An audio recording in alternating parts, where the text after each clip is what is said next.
I started talking about IBM and computers. I want to take you back to the beginning of World War II. One of the projects that came up was, how do we armor our aircraft? How do we armor our planes?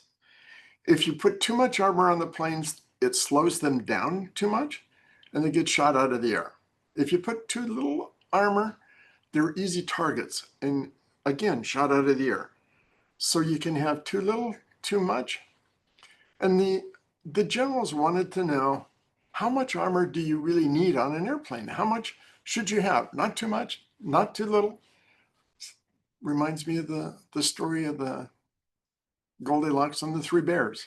Not too hot, not too cold, not too much, not too little. It had to be just right.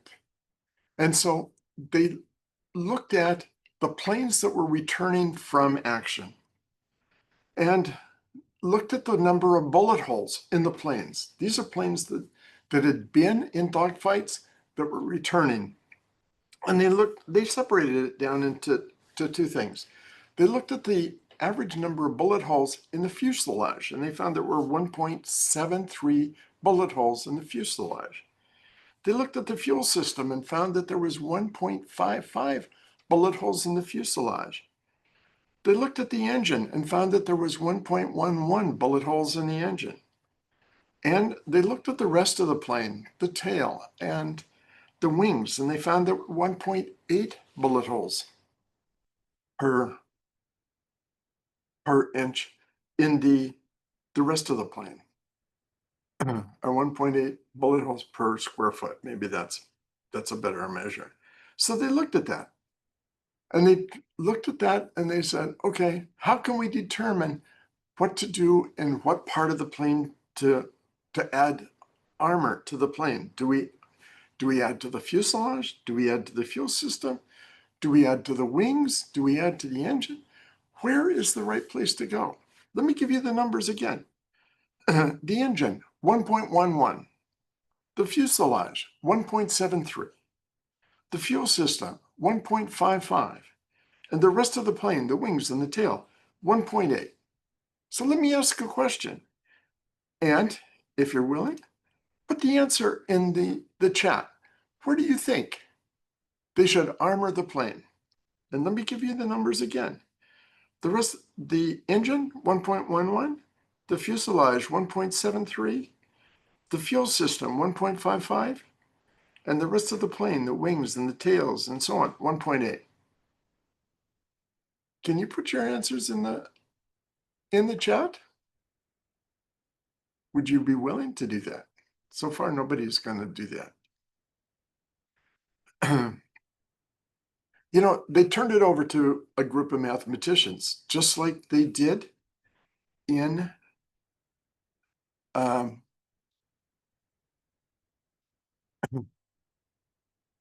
we had one response, but yes, just like the Oppenheimer gathered the people together to look at developing the atomic bomb, there was a group of mathematicians that were gathered together to study problems like this. And yes, the right answer is the engine. Because as they looked at the planes, the planes with more bullet holes in the fuselage or the fuel system or the rest of the plane actually returned. The planes with the most holes in the engine did not return. So what they did is they added armor to the engine department. So the reason I raise that is we move into this period of time of talking about energy war, and we're going to talk about climate change, is because they're hot topics, they're political topics, and what I really want to do is take the politics out of it, take the opinion out of it, but look at the real numbers and only the numbers, because we're looking at a time in which we're facing two major issues at the same time. And the question is, are we losing on one or both? Are we losing on the energy? Are we losing on climate change? And what's the impact on the stock market? it's not a small kind of thing. If you look at the scale of energy, it's it's an industry which generates between 7 and 10 trillion dollars per year. 7 to 10 trillion dollars, a huge amount. If we're on a computer, on Zoom. If you look at TVs, if you look at books, if you look at magazines, if you look at movies, if you combine everything all together in media, the total of media is less than 2 trillion. Energy out, outweighs everything in terms of the amount of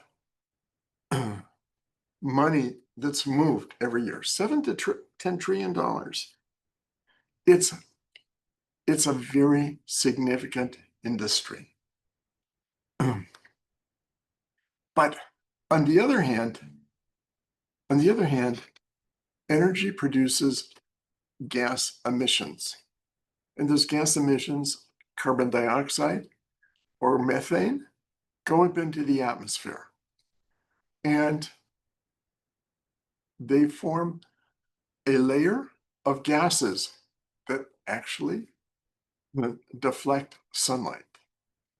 So if you think about it, I use the example of a person who's driving to the mall or a shopping place in a car, 70 degrees outside, or maybe make it 80 degrees outside. You've got the air conditioner on, so it's 70 degrees inside the car.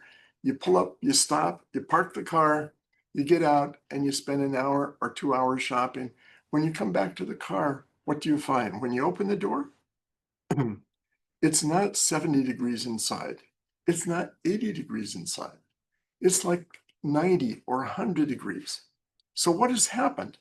What happened is the sun is shining down on the car, even in the shade, it's shining down on the car. And because of the roof of the car, the heat is not evaporating back up, it's being retained inside the car. That's what happens with the climate. As we increase the amount of carbon dioxide and methane in the atmosphere, the energy generated by the sunlight is being stopped from bouncing back into space. It's being held down. And so it becomes an enormous challenge in terms of climate change. But we also need energy. I'm not a green trade hugger. We need the energy, and countries and businesses to grow need an ever expanding amount of energy. So first, talking about climate change and the climate change, what has happened is in the last 10 years, the average temperature on the Earth has reached the highest point of any years on record. The last 10 years, every year.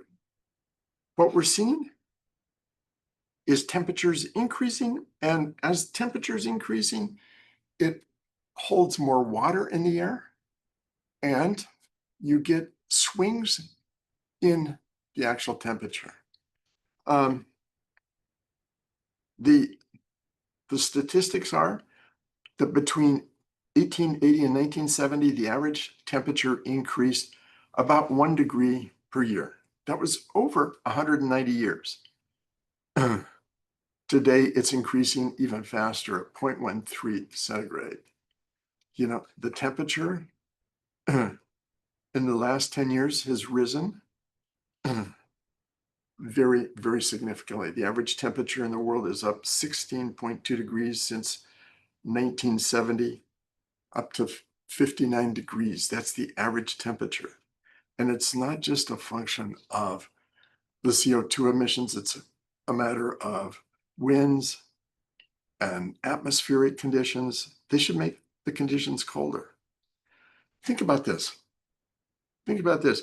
87% of the glaciers have retreated since 1940.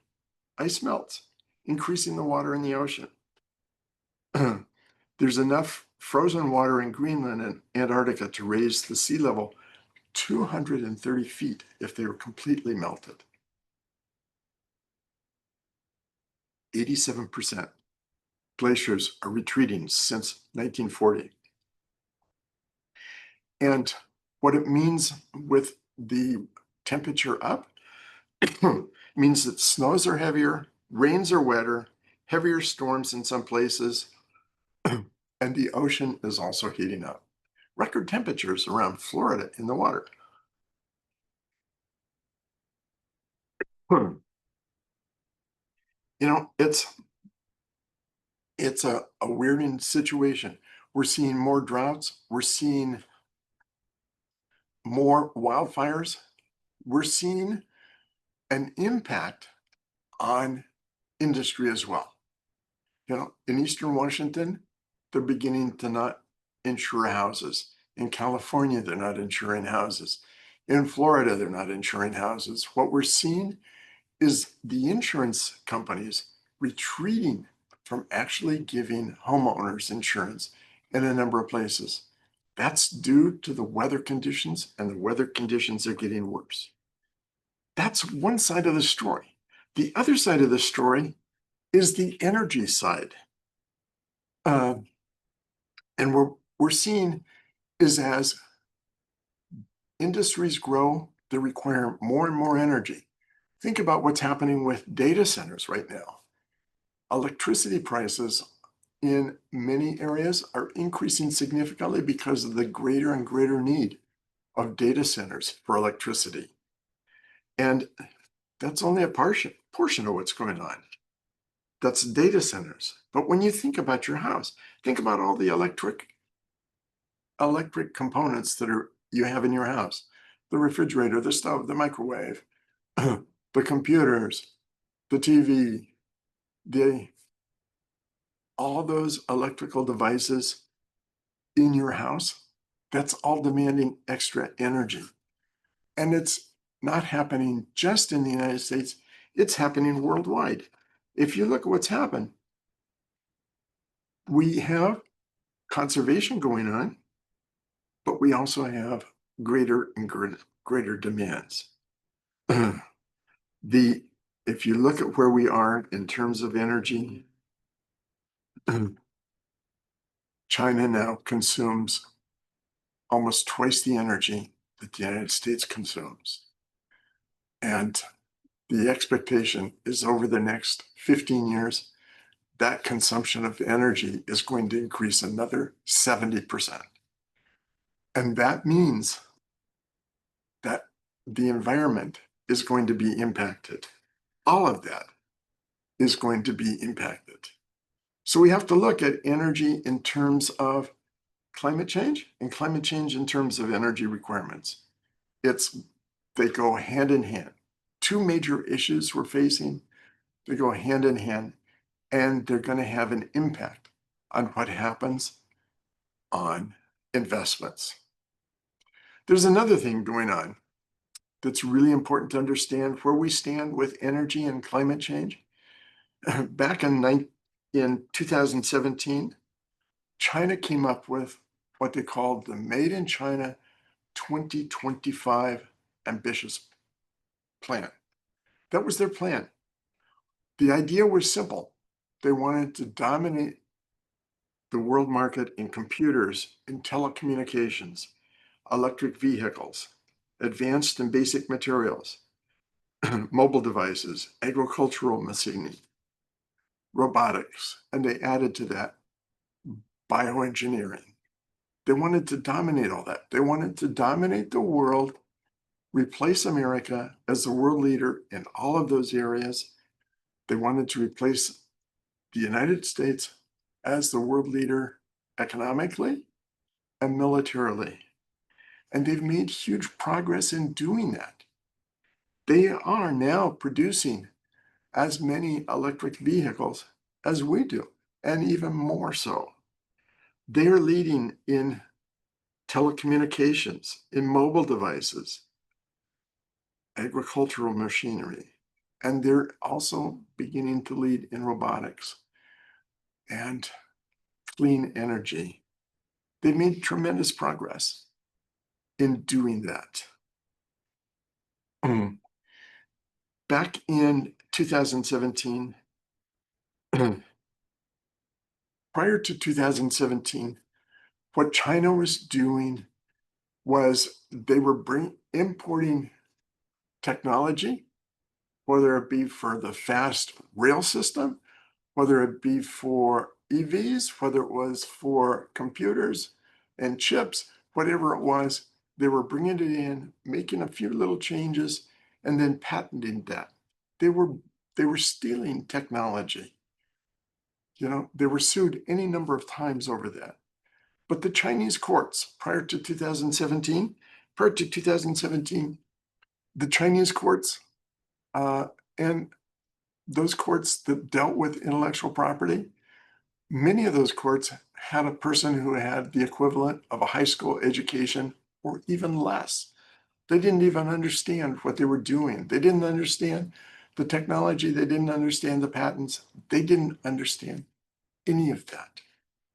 But in 2017, China realized they had to move forward with Made in China 2025, and they were at the point where instead of stealing technology, they had to develop themselves. It's not uncommon.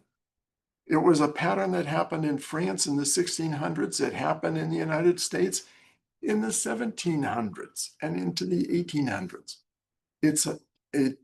What normally happens is countries find that they're copying technology until the point that their technology reaches the point that they're developing their own. In 2017, China changed the courts.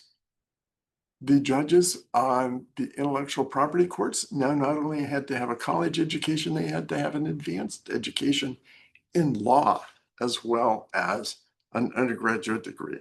Very similar to what we do. But that wasn't enough. It wasn't enough to change the courts. What China wanted to do was to incentivize Chinese to come up with their own patents. And the way they did this is they do rewards. If you get a reward, they will pay up to 75% of the cost of developing what you're patenting.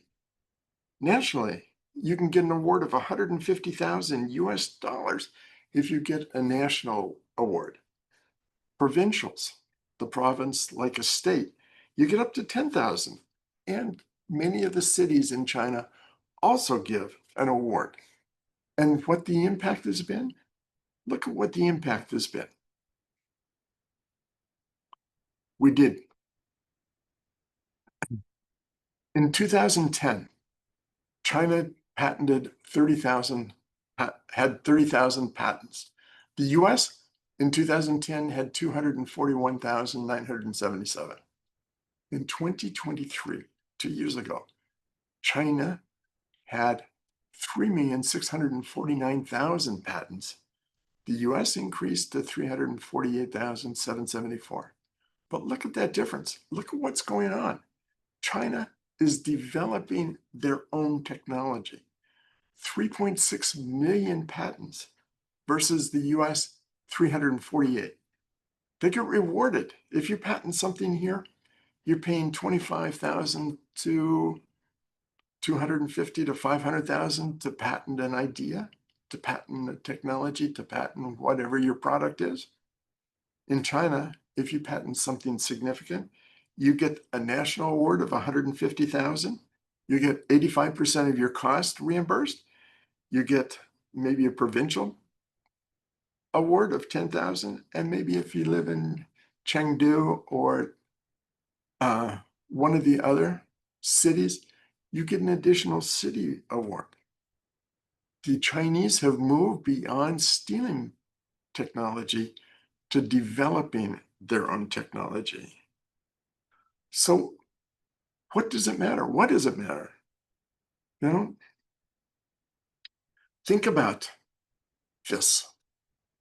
Right now, there were a group of venture capitalists that were invited to China to go in and look at what they're doing in terms of green energy, look at what they're doing in terms of battery production, in terms of that whole clean green thing.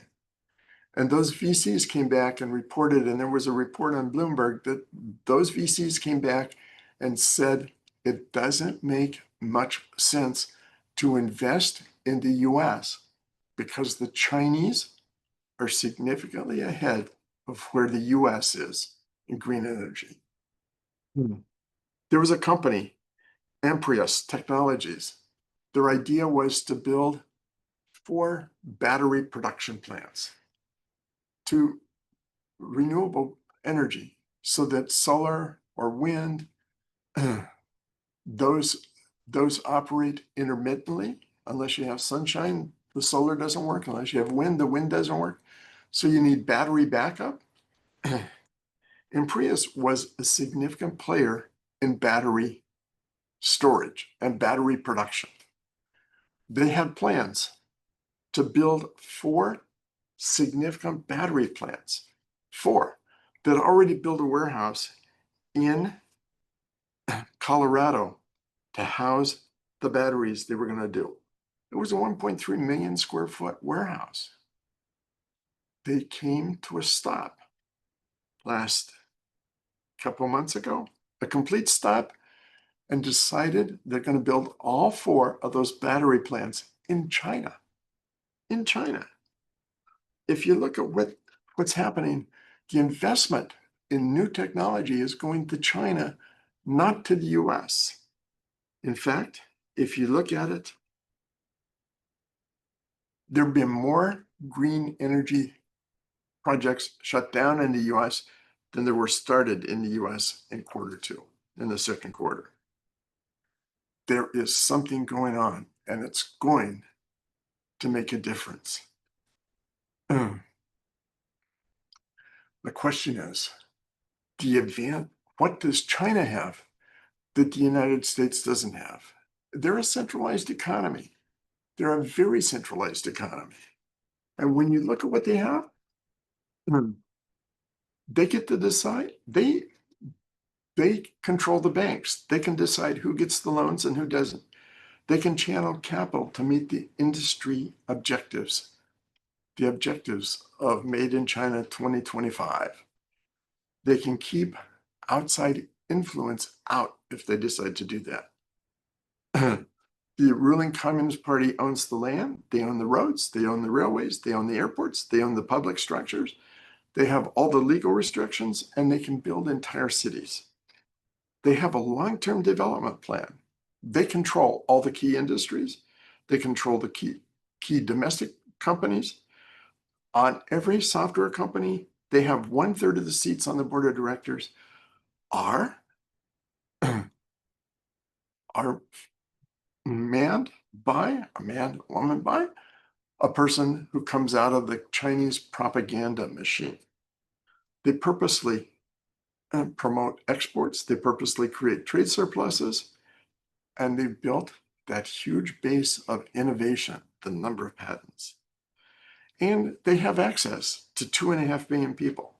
They build large factories. They house workers in dormitories that hold over 100,000, 10,000 workers. They can pay minimum wages. They work long hours. You know, that was a model that worked in France, and I've talked about that model before. How it worked in gearing France from a backward nation to dominating the world in the 1670s, 1700s. It's a program that's worked for China from 1970, building their economy into the second largest economy. It allows them to do the Belt and Road Initiative. They have some very significant advantages. But is that a reason to invest in China? I have a different view on that. I have a different view because it comes out of my perspective. I began my career at Intalco Aluminum Corporation, a big smelter up in Ferndale, Washington. I came as a management trainee, ended up as plant superintendent. But it was a plant that was half owned by American Metal Climax and Péchiney out of France. Péchiney and Alcoa both developed the process of making aluminum at the same time. developed in France, developed in the United States. Pétionnet was the benefactor, Alcoa in the US, Pétionnet in France. And so that technology is sold to different places around the world. And one of the assignments that I had before I became superintendent was to go to France to work in their research and development, and especially on the development side. And during that period of time, I had the opportunity to go to Romania, 1972, Romania, under the Soviet Union. Romania had, and the Soviet Union had purchased French technology to build a plant in Slatina, Romania. Plant was significant, but when you're making aluminum, the process is that you're running a big furnace at 1755 degrees, plus or minus 2 degrees. Very, very significant difference. If you drop below the 1753, you begin to freeze up. You begin to freeze the entire furnace. If you go above that, you begin to throw it into a real problem. It overheats, and the process is you're passing a very large electrical current from an anode into a cathode. And right above the cathode, you're holding an inventory of molten aluminum in the furnace. And above that, you're actually producing the aluminum in a cryolite bath. You're putting in alumina, which is aluminum oxide, splitting apart the aluminum from the oxygen by the electrical current. The aluminum falls into the inventory, which is piped out a couple times during the day. But all the time you have aluminum in the furnace. It acts because you have a huge amount of electricity flowing through the furnace. You have a significant magnetic flow, and so the aluminum turns over. If you overheat, it begins to it can actually throw the aluminum out of the furnace. I have a burn on my leg from molten aluminum being thrown out on my leg, burned through my boots, burned my leg.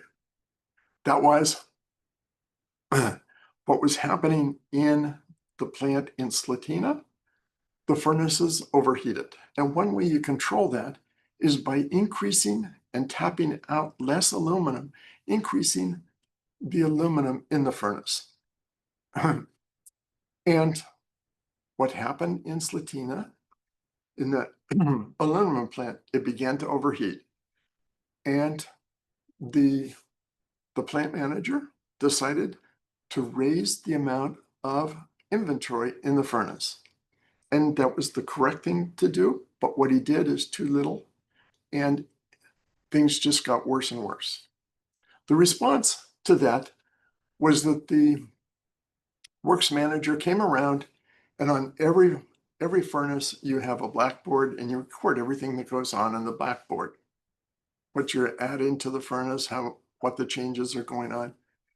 And in that case, the works manager over all the aluminum plants in the Soviet Union sent in people in white shirts and ties to take down the information on those boards because they figured it was sabotage. The plant manager was at home one time. I had the chance of meeting the plant manager at one point, but he was at home. The day was over. He's at home. He's there with his wife.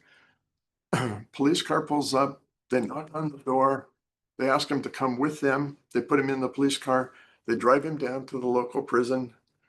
They take away his clothes. They give him prison clothes, and they lock him up. No one tells him why. No one tells his wife why. They lock him up.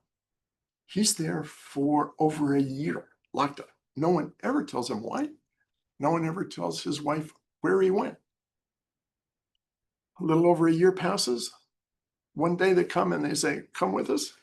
They give him back his clothes. They put him in a police car. They take him back to his apartment and drop him off. During that whole time, he's never told why. His wife is never told where he went and why. But he knows. He made a decision, and it was a decision that was going in the right direction, but it was a decision nevertheless. That was the disincentive to making a decision in a centralized economy. I also had the experience in the late 90s of actually forming another company that converted a former Soviet military plant to commercial aviation in Tbilisi, Georgia. Largest employer in the country. It's a long story. Won't tell you that part of the story. But what I will tell you is in Georgia, one of the things that happens is the table, the dinner table. A lot of small plates, a lot of wine. And Georgia was the first place to make wine 8,000 years ago. They have 400 different varieties of grape, as if you needed to know that, but that's the way it is. But one thing they do is they have a toastmaster called a tamada, and they have toast. I was once invited to the baptism of a child. And the toast continue on and on and on. One person will get up and start the toast, then the next person, and the next person, and toast can go on for 45 minutes or an hour. It always begins with a toast to our country, a toast to our wives or significant others, a toast to our children. And then you begin. My toast was always to the brotherhood of man in some form or another. But it's a toast that goes on. And during those toasts, you begin to realize some of the things that went on. The director of that aircraft facility, and it was the facility that made all the Su-25 fighter jets, the ones you read about in the war in Ukraine. 925 of those fighter jets, equivalent to the A-10 Warthog in the US. The director of that plant was the director during communist times. And as those plants were going, all the aircraft plants installed NCR equipment, but not one of the plants could really make it work. Vasha Tordia, Dr. Pantico Tordia was the director of the plant, and Tordia made the decision that if we can get things running by the end of the month, within 30 days, I'll pay a $15 bonus to each of the workers. And they got that done. That was part of a toast that went on. But also part of that toast was the realization as people made the toast and amplified on the toast that had it not worked, Tordia would have been executed. That's the outcome for making a decision that doesn't work. For the plant manager in Romania, it was being locked up in prison for a year. For Tordia, had it not worked that he could have gotten the NCR equipment going, he would have been executed. That's the problem of a centralized economy. There was a lot of questions over the COVID and the little virus. But from what I understand, and it's a guess, I don't know for sure, but my guess is that they realized in China that they had a virus, a deadly virus. But who was going to share that information when they might be locked up in prison? Who was going to say, got really bad news, really bad news. This could kill people. They weren't going to say that. Even the bosses were not going to say that. I've been through that system. I've been involved in that system. Nobody wants to make a decision. Nobody wants to give bad news at all. So centralized economies have certain advantages, but huge disadvantages. So what does all this mean? It really means that we're winning and losing the energy war. We're going to see a lot of investments go to China. Don't make the mistake by investing in China. Don't. That's my advice to you. There's going to be a lot of positives, but I don't think most investment analysts, most investment people understand the educational system and the way in which the disincentives work in those systems. They apply a Western mentality to an Eastern type of operation. And lying to people is not a big issue in the former Soviet countries. They're not honest. There was a group that came to Seattle from Uzbekistan, and somebody pointed out, one of the interpreters pointed out, that's not really true. And the person from Uzbekistan, the business executive, said, well, yeah, but unless people ask, we're not going to say that. So it affects portfolios, but it also affects what we're doing here. You have to look at your portfolio and you have to decide what works and what doesn't work, what makes a difference and what doesn't. Where are we going to have a competitive advantage and where are we going to have a competitive disadvantage? That's important to do. It's important to understand the specifics of each of your investments. It's important to dig into. It's not a matter of just, is the price increasing? Is the volume increasing? It's important to know where things are going. In today's market, things can make a drop of 20 or 30% very easily. Don't get caught on the wrong side of that. And don't get caught by owning a group of stocks, because that's going to underperform. That's where we are. That's the experience. We live in a time when there's two great issues facing us as a nation, as an economy, as a world. What are we going to do about climate change? What are we going to do about the increased need for energy? What do? We need data centers. We need to continue to grow our personal things, our computers, our cell phones, the personal equipment we have, the personal equipment in our home, in our businesses.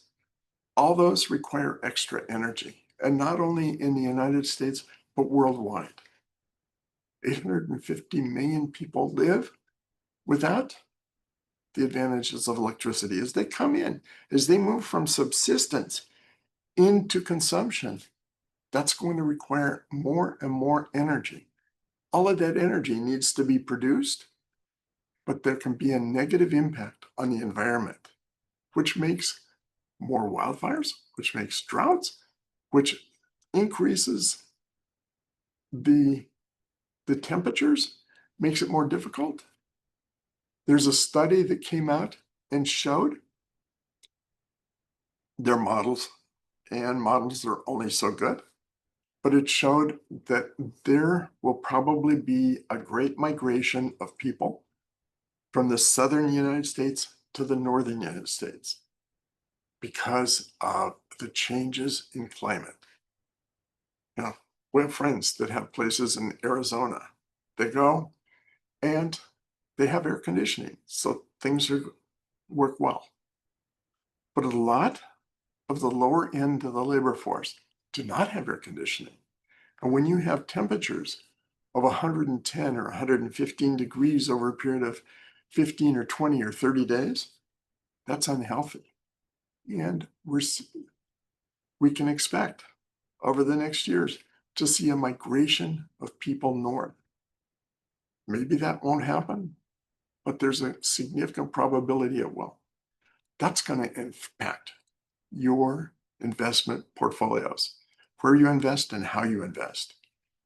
That all comes down to huge issues facing investors and facing the nation and facing our people.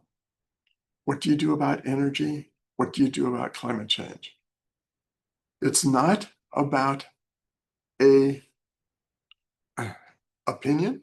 It's not about the politics. It's not about who's for and who's against. The issue is there. It's about numbers. I started by talking about World War II and the planes with the bullet holes in the fuselage.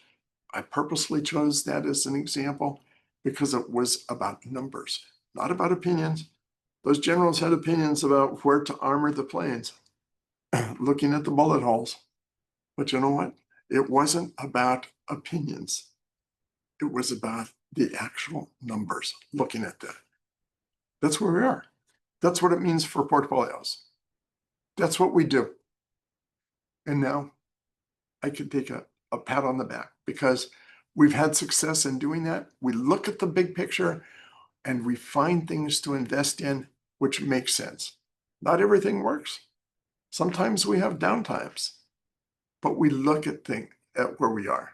If you compare us, and now my pat on the back, if you compare us to the average financial advisor, this is where the average financial advisor is. This is what our returns for our clients have been. This is an actual return, the composite of our client and our growth. They've grown tenfold. The average financial advisor since 2008, 2009 has grown twofold. You know, that's where we are. That's what we do. That's the pat on the back. That's what I want to say. That's how we are. Not always, not everything works right. And we do have significant volatility. We dropped here, but we're back up again. So where do you want to be? Which curve works for you? You know, and I always have to put up the disclaimers that past performance is no guarantee. We compare ourselves to the Standard & Poor's 500. And the managed accounts includes all active accounts, including closed accounts. They're included before they were closed. Includes every account that has at least 1 month of data and accounts that were with me prior to the formation of my company. Other disclaimers, you can read those on our website. That's where we are. That's my pat on the back. That's because we're aware of things like what's going on in the world with energy, what's going on in the world in climate change, and what opportunities those present. That's where we are. And with that, let me ask if you have questions or comments or discussion. Let's go ahead and hear what you have to say. Mike, that was incredible. And hey, everybody, it's Chris Prouty. I'm back and monitoring both the chat and the Q&A. So if you do have questions, now is a great time to ask those. And into the chat just a little bit ago, I placed an invitation to you. If you'd like to have Mike take a look at your portfolio, you can reach out directly to him. His email address is right there in the chat. And this is a no pressure conversation about your portfolio, not a sales pitch in disguise, just Mike wanting to help out the people who attend our weekly calls here. So you can hop on that link and schedule that time directly with him. Mike, I do have a question queued up. Pardon me. And that question, just give me 1 second. Let me scroll so that I can find it.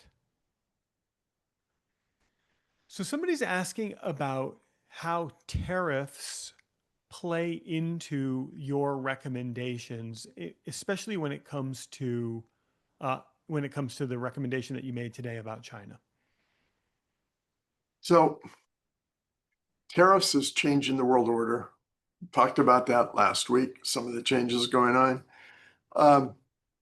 Tariffs will, who pays for that?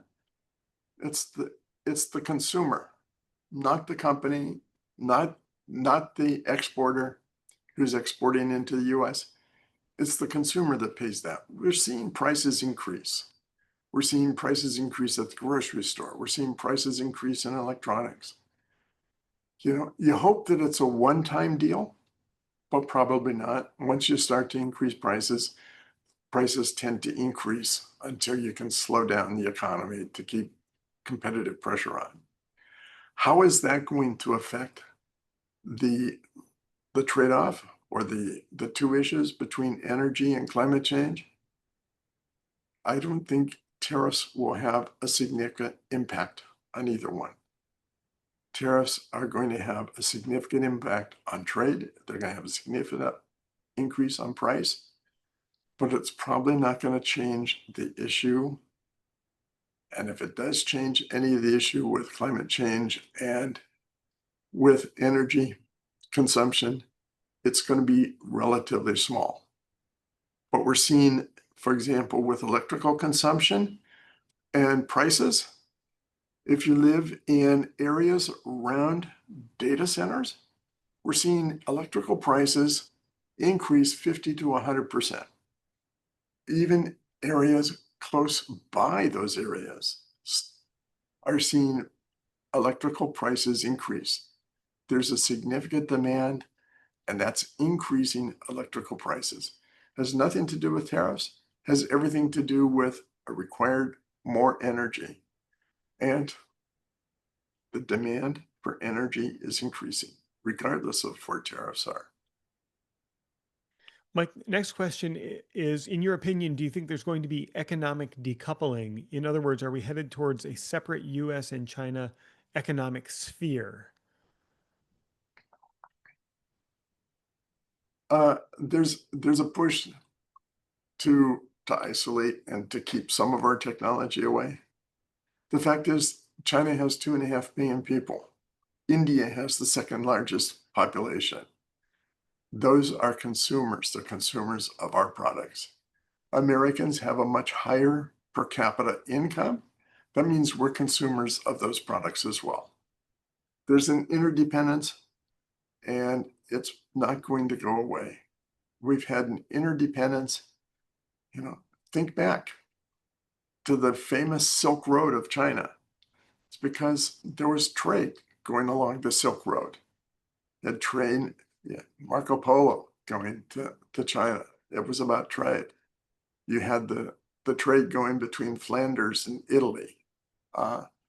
We've always had a global trade. It's the amount of global trade and the relative value of that and the relative amount is going to change. And the sourcing is going to change. Take soybeans, for example. China's now sourcing soybeans from Brazil, not from the United States. That's going to have an impact on US agriculture. Beef. Things that we buy from China are going to be more expensive, which means we'll probably buy less of.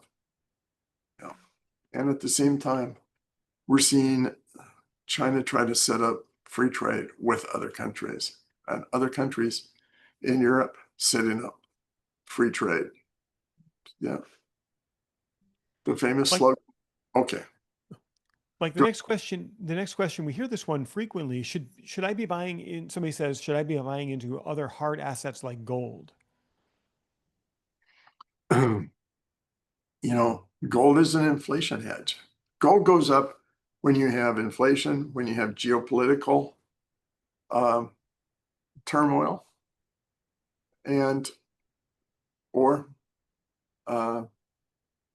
so gold is a hedge. Gold doesn't produce any revenues, doesn't produce income. Gold is simply a product that is an auction item. What the price of gold is determined by how much people are willing to pay for it and hold it. Um, you know, if you believe there's inflation coming, sure, hold some gold. And we do believe there's going to be inflation coming. So, hard assets, yes. Mike, the next couple of questions that I've got kind of queued up here, they're kind of all the same, and they're about people's personal finance situations. Like, am I too late to make a change? Should I be? Let's see. How do I know if the advisor I'm currently working with understands these issues? And somebody else says, given this uncertainty, how much of my money should I be allocating to different assets?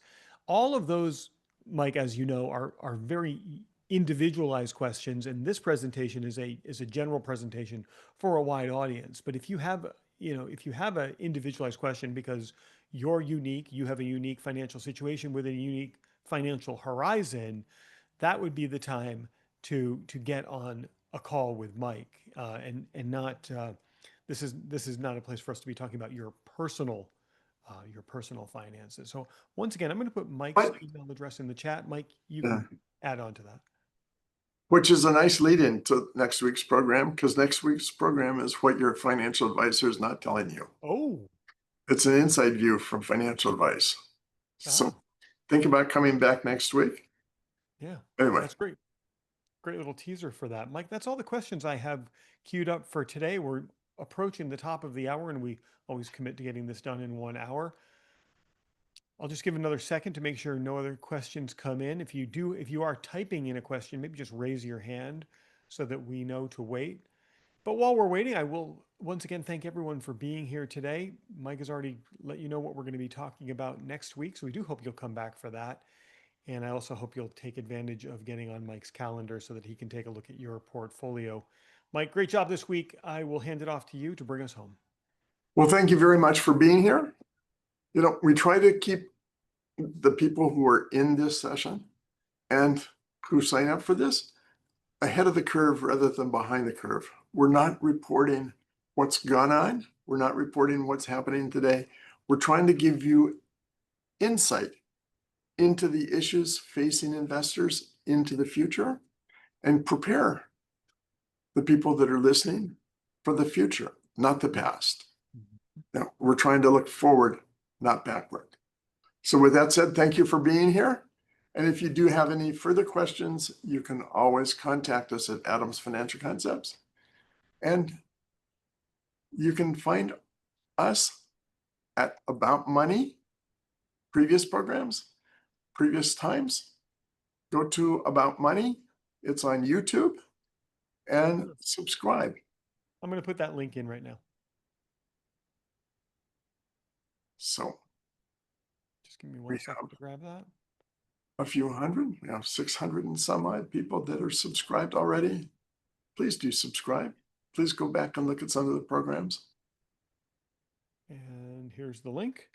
And I'm putting that YouTube link right here where we've got our previous episodes online. This one will be there by Monday. There we go. Okay, that link is currently in the chat for everyone. Thanks for that reminder. Thanks for being here, and I will see you next week, hopefully. Take care.